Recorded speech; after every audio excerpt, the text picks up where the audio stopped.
Operation സിന്ദൂറുമായി ബന്ധപ്പെട്ട് ഇന്ത്യയെ പിന്നിൽ നിന്ന് കുത്തിയ രാജ്യത്തിന്റെ പേര് ചോദിച്ചാൽ ഒറ്റ പേരേ ഉള്ളൂ, അത് തുർക്കിയാണ്. ചൈന നമുക്കറിയാമല്ലോ, ചതിയന്മാരാണ്. അതെ.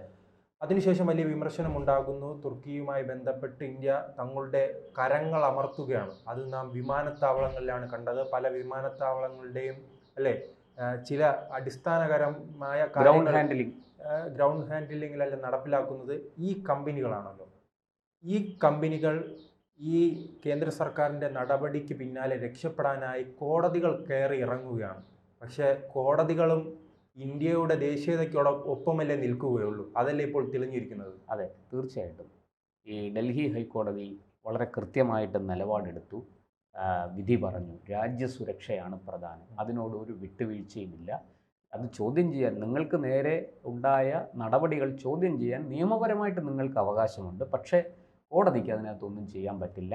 അത് രാജ്യസുരക്ഷയെ മുൻനിർത്തിയുള്ള കേന്ദ്ര സർക്കാരിൻ്റെ നീക്കങ്ങളാണ്, നടപടികളാണ്. അതുകൊണ്ട് ഹർജി തള്ളുകയാണെന്ന് പറഞ്ഞ് സെലബി എന്ന ഈ ഗ്രൗണ്ട് ഹാൻഡിലിംഗ് കമ്പനിയായ airport services India private limited, Celebi airport services India private limited എന്ന കമ്പനി സമർപ്പിച്ച ഹർജി കോടതി തള്ളുകയായിരുന്നു. നമുക്കറിയാം, ഈ തുർക്കി ഒരു നിർണായക ഘട്ടത്തിൽ നമ്മളെ പിന്നിൽ നിന്ന് കുത്തുകയായിരുന്നു. തുർക്കിയിൽ ഭൂകമ്പമുണ്ടായി. കോടിക്കണക്കിന് രൂപയുടെ 10 കോടി അല്ല, കോടിക്കണക്കിന് രൂപയുടെ സാധനങ്ങളുമായിട്ട് ഭക്ഷ്യസാധനങ്ങൾ അടക്കം, അതെ, വിമാനങ്ങൾ ഇന്ത്യയിൽ നിന്ന് പറന്നു തുർക്കിയിലേക്ക്. വലിയ സഹായമാണ് നമ്മൾ അവർക്ക് നൽകിയത്. അതിൻ്റെ യാതൊരു നന്ദിയുമില്ലാതെ ഈ എർദോഗൻ എന്ന് പറയുന്ന ഭരണാധികാരി വെറും മതം മാത്രം തിന്ന് ജീവിക്കുന്ന ഒരു നികൃഷ്ട ജീവി എന്ന് തന്നെ പറയാം. അയാൾ വളരെ ഉണ്ട ചോറിന് ഒരല്പം പോലും നന്ദി കാണിക്കാതെ ഈ പാകിസ്ഥാൻ എന്ന് പറയുന്ന കൊടും ഭീകര രാഷ്ട്രത്തിൻ്റെ തോളി കൈയിട്ടു, അവരെ പിന്തുണച്ചു എന്ന് മാത്രമല്ല, ഈ നിർണായക ഘട്ടത്തിൽ ഇന്ത്യയോട് തിരിച്ചടിക്കാൻ, ഇന്ത്യ ആക്രമിച്ചാൽ തിരിച്ചടിക്കാൻ അവർക്ക് ആയുധങ്ങൾ വരെ നൽകി, ഡ്രോണുകൾ നൽകി, തോക്കുകൾ നൽകി, റോക്കറ്റുകൾ നൽകി. ഇതൊക്കെ വിമാനങ്ങളിൽ പാകിസ്ഥാനിൽ എത്തിച്ച് അൺലോഡ് ചെയ്യുന്ന കാഴ്ച നമ്മൾ കണ്ടതാണ്. അപ്പോൾ ഇത്രയും നന്ദിയില്ലാത്തൊരു രാഷ്ട്രത്തിൻ്റെ കമ്പനി, ആ രാഷ്ട്രത്തിൽ നിന്നുള്ളൊരു കമ്പനി എന്തിനാണ് ഈ ഇന്ത്യയിൽ പ്രവർത്തിക്കുന്നത്? അവർക്ക് ഇന്ത്യയിൽ പ്രവർത്തിക്കാൻ ധാർമ്മികമായി യാതൊരു അവകാശവുമില്ല. അവരെ എത്രയും പെട്ടെന്ന് ഇവിടുന്ന് കെട്ടുകെട്ടിക്കണം.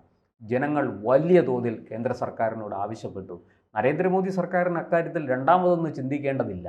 കാരണം ഈ കോൺഗ്രസ് പാർട്ടി ആണ് രാജ്യം ഭരിച്ചുകൊണ്ടിരുന്നതെങ്കിൽ അവരിതൊക്കെ എങ്ങനെയെങ്കിലുമൊക്കെ പാച്ചപ്പ് ചെയ്യും. കാരണം ഈ പറയുന്ന സെലബി പോലെയുള്ള കമ്പനികളിൽ നിന്നും വൻ തുക നേതാക്കൾ വാങ്ങിയിട്ടുണ്ടാകും. ഈ പിരിവിൻ്റെ പേരിൽ, പാർട്ടി പിരിവെന്നും പറഞ്ഞ് വൻ തുക വാങ്ങിയിട്ടുണ്ടാകും. അതുകൊണ്ട് തന്നെ അവർക്ക് ഇത്തരക്കാർക്കെതിരെ നടപടിയെടുക്കാൻ സാധിക്കില്ല. നമുക്കറിയാം, ഈ 2008 മുംബൈ ഭീകരാക്രമണം നടത്തിയപ്പോൾ പാകിസ്ഥാനോട് എന്ത് സമീപനമാണ് മൻമോഹൻ സിംഗ് സർക്കാർ സ്വീകരിച്ചതെന്ന് നമ്മൾ കണ്ടു. എന്ന് മാത്രമല്ല, ആ ആക്രമണം ആസൂത്രണം ചെയ്യാൻ വന്ന തഹാവൂർ റാണയ്ക്ക് ഇന്ത്യയിൽ ഒരു കമ്പനി തുറക്കാൻ പോലും അനുവാദം കൊടുത്ത സർക്കാരാണ്. പക്ഷെ മോദി സർക്കാരിൻ്റെ അടുത്ത് അതൊന്നും നടക്കില്ല. മോദി സർക്കാരിന് അറിയാം ഇക്കാര്യത്തിൽ എന്താണ് ചെയ്യേണ്ടതെന്ന്. ഇവരുടെ ഈ രാജ്യത്ത് നമ്മുടെ കൊച്ചി നെടുമ്പാശ്ശേരി വിമാനത്താവളം അടക്കം 9 വിമാനത്താവളങ്ങളിലെ ഗ്രൗണ്ട് ഹാൻഡ്ലിംഗ് ജോലി ചെയ്തുകൊണ്ടിരുന്നത് ഈ Celebi airport services India private limited എന്ന് പറയുന്ന കമ്പനിയാണ്. അതിനെ മോദി സർക്കാർ ഈ 9 വിമാനത്താവളങ്ങളിൽ നിന്നും അവരെ പടിയടച്ച് പുറത്താക്കി, പിണ്ടം വെച്ചു. പൊക്കോ, എങ്ങോട്ടെന്ന് വെച്ചാൽ സ്ഥലം വിട്ടോ, ഇനി ഇന്ത്യയിൽ ഇത് പറ്റില്ല, ഈ കച്ചവടം നടക്കൂല, മോനെ സ്ഥലം വിട്ടോ. പാകിസ്ഥാനിലുണ്ടല്ലോ. അതെ, പാകിസ്ഥാനിലുണ്ടല്ലോ. അവിടെ വിമാനത്താവളങ്ങൾ വലിയ നഷ്ടത്തിലാണ്, അടച്ചുപൂട്ടിക്കൊണ്ടിരിക്കുന്നു ആളില്ലാതെ. എന്തായാലും സെലബി ഡൽഹി ഹൈക്കോടതിയെ സമീപിച്ചു. മുൻകൂർ നോട്ടീസ് പോലും നൽകാതെയാണ് ഞങ്ങളെ പുറത്താക്കിയത്, ഇത് അന്യായമാണ്, ഞങ്ങൾക്ക് പറയാനുള്ളത് കേൾക്കണം എന്ന് പറഞ്ഞാണ് അവർ ചെന്നത്. അപ്പോൾ കോടതി പറഞ്ഞു, ശരി ആയിക്കോട്ടെ, നിങ്ങൾക്ക് പറയൂ, നിങ്ങൾക്ക് എന്താണ് പറയാനുള്ളത്. കാരണം നമ്മുടെ കോടതികൾ അങ്ങനെയാണ്, നിഷ്പക്ഷമാണ്. അവരുടെ ഹർജി സ്വീകരിച്ചു, പറഞ്ഞു, കാര്യങ്ങളെല്ലാം കേട്ടിട്ട് കോടതി പറഞ്ഞു, നിങ്ങൾ പറയുന്നതിനകത്ത് ശരിയാണ്, ന്യായമാണ്, നിങ്ങൾക്ക് മുൻകൂർ നോട്ടീസ് നൽകിയിട്ടില്ല, ഒക്കെ ശരിയാണ്. പക്ഷേ നമുക്ക് രാജ്യസുരക്ഷയാണ് വലുത്, അതിനോട് യാതൊരു വിട്ടുവീഴ്ചയും ചെയ്യാൻ പറ്റില്ല. സർക്കാർ എടുക്കുന്ന രാജ്യസുരക്ഷയ്ക്ക് വേണ്ടി സർക്കാർ എന്തൊക്കെ നടപടി സ്വീകരിക്കുന്നോ അതിനെ ഒരു കോടതിയും ചോദ്യം ചെയ്യില്ല, അതിനെതിരായിട്ട് ഒരു കോടതി ഒരു വിധിയും പറയില്ല. കാരണം നമുക്ക് നമ്മുടെ പൗരന്മാരുടെ ജീവനും സ്വത്തും അത് സംരക്ഷിക്കാനാണ് സർക്കാർ നിലകൊള്ളുന്നത്. അല്ലാതെ സർക്കാർ ഇവിടെ തിന്നു സുഖിക്കുന്ന, നിങ്ങളെപ്പോലെ മറ്റ് രാജ്യങ്ങളെ ഉപദ്രവിക്കുന്ന ഒരു സർക്കാരല്ല ഇവിടെ ഉള്ളത്. എന്ന മട്ടിലാണ് കോടതി മറുപടി പറഞ്ഞത്. നിങ്ങളുടെ ഹർജി അതുകൊണ്ട് തന്നെ തള്ളുകയാണ്. ഇവർക്ക് വേണ്ടി പിന്നെ മുകുൾ റോത്തഗിയാണ് ഹാജരായത്. അതിപ്രഗത്ഭനായ അഡ്വക്കേറ്റാണ് അദ്ദേഹം. ഈ കമ്പനിക്ക് വേണ്ടി ഹാജരായി. അപ്പോൾ കോടതി എന്ത് ചെയ്തു? ഈ സിവിൽ വ്യോമയാന ഡയറക്ടറേറ്റ് ജനറലിന് എതിർകക്ഷിയാക്കിയിട്ടാണ് കേസ് ഫയൽ ചെയ്തത്. അപ്പോൾ അവർക്ക് നോട്ടീസ് അയച്ചു, സിവിൽ ഏവിയേഷൻ ഡിപ്പാർട്ട്മെൻറ്റിനൊക്കെ നോട്ടീസ് അയച്ചു. അങ്ങനെ അവരുടെ ഭാഗം പറയാൻ കേന്ദ്ര സർക്കാരാണല്ലോ, കേന്ദ്ര സർക്കാരിൻ്റെ കീഴിൽ വരുന്ന സിസ്റ്റമാണല്ലോ അത്. അപ്പോൾ കേന്ദ്ര സർക്കാർ സോളിസിറ്റർ ജനറൽ തുഷാർ മേത്തയെ നിയോഗിച്ചു. അദ്ദേഹമാണ് കേന്ദ്ര സർക്കാരിന് ഇവർക്കുമൊക്കെ വേണ്ടി മറുപടി ഫയൽ ചെയ്തത്. അപ്പോൾ അദ്ദേഹം പറഞ്ഞു, ദേശീയ സുരക്ഷയാണ്, ഈ കാര്യത്തിൽ ഒരു വിട്ടുവീഴ്ചയും ചെയ്യാൻ പറ്റത്തില്ല. നമ്മുടെ നേരെ ഇവരിങ്ങനെയൊക്കെയാണ് പെരുമാറിയത്. അതുകൊണ്ട് സർക്കാരിൻ്റെ പോളിസിയാണ്, നയമാണ്, ആ നയത്തിൽ വെള്ളം ചേർക്കാൻ പറ്റത്തില്ല. അതുകൊണ്ട് ഇവരെ ദയവായിട്ട് ഈ ഹർജി തള്ളണം എന്ന് തുഷാർ മേത്ത ആവശ്യപ്പെട്ടു. മാത്രമല്ല കോടതി എടുത്തു പറയുകയും ചെയ്തു, ഇത് ഗ്രൗണ്ട് ഹാൻഡ്ലിംഗ് കമ്പനി ആണെങ്കിൽ കൂടി എയർപോർട്ടുമായി ബന്ധപ്പെട്ട് വളരെ രഹസ്യ സ്വഭാവമുള്ള വിവരങ്ങളൊക്കെ കൈമാറ്റം ചെയ്യുകയും ഒക്കെ ചെയ്യേണ്ടതുണ്ട്. അത് ഇവിടെ പറ്റില്ല. ഈ ഹർജിയിൽ അത് സ്വീകരിക്കാനോ അത് ചെയ്യാനോ കോടതിക്ക് സാധിക്കില്ല. അതുകൊണ്ട് ദേശീയ സുരക്ഷയുമായി ബന്ധപ്പെട്ട് നിങ്ങൾ എന്ത് വെല്ലുവിളിയാണ് ഉയർത്തുന്നത് എന്ന് കേന്ദ്ര സർക്കാർ കണ്ടെത്തിയത് നിങ്ങളോട് പങ്കുവെക്കാൻ പറ്റില്ല. അത്രയേ ഉള്ളൂ, വളരെ വ്യക്തമാണ്. എന്ന് വെച്ചാൽ ഈ ഹർജി അംഗീകരിക്കാൻ കോടതിക്ക് സാധ്യമല്ല. അതുകൊണ്ട് ഹർജി തള്ളുകയാണ് എന്ന് പറഞ്ഞ് ഹർജി തള്ളി.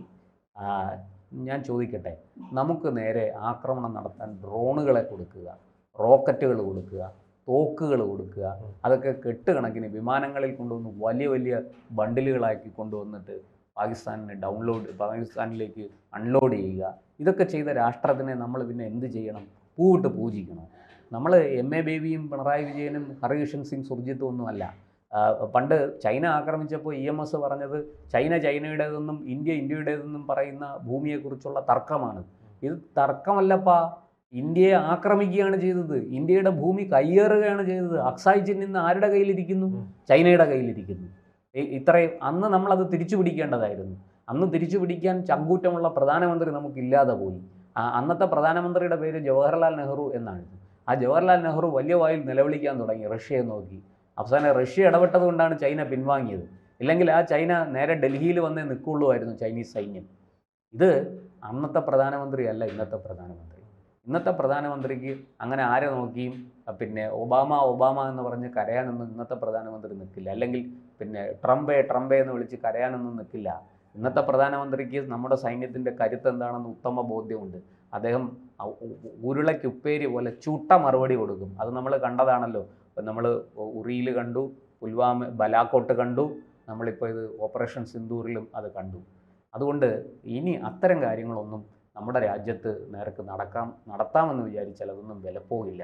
ഇവിടെ വളരെ കൃത്യമായിട്ട് സെലബി മാത്രമല്ല, പല വിദേശ കമ്പനികളും ഇന്ത്യയിലുണ്ട്. അവരിവിടെ വന്ന് നിക്ഷേപം നടത്തിയിട്ടുണ്ട്. ഇവിടെ പല ബിസിനസ്സുകളും ചെയ്യുന്നുണ്ട്. പല പ്രൊഡക്ഷൻ യൂണിറ്റുകളുണ്ട്. ഉൽപ്പാദന മേഖലയിൽ അവരുണ്ട്. അവർ ഇപ്പോൾ ആപ്പിൾ ഇന്ത്യയിൽ കോടിക്കണക്കിന് രൂപ ഇൻവെസ്റ്റ് ചെയ്ത് നിക്ഷേപിച്ച ഒരു കമ്പനിയാണ്. ഇവിടുന്ന് നമുക്ക് കയറ്റുമതിയിലൂടെ കോടിക്കണക്കിന് ഡോളർ നമുക്ക് ലാഭമുണ്ടാക്കി തരുന്ന കമ്പനിയാണ്, നികുതി ഇനത്തിൽ ഉൾപ്പെടെ.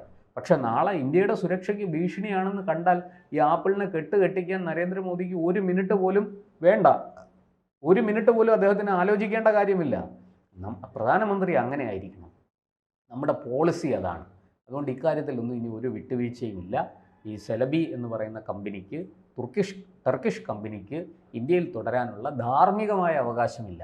അത് നരേന്ദ്രമോദി സർക്കാർ വ്യക്തമാക്കി. കോടതിക്ക് അത് ബോധ്യപ്പെട്ടു.